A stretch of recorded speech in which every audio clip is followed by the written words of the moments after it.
ના એની માટે નહીં, ડેકોરેશન ચાલુ હતું રાતના. કપડા જરા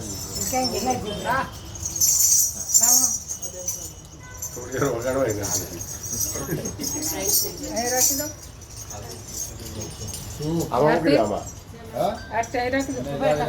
અરે ત્યાં નહીં ઉગડા અહીંયા મૂકી દે ને ત્યાં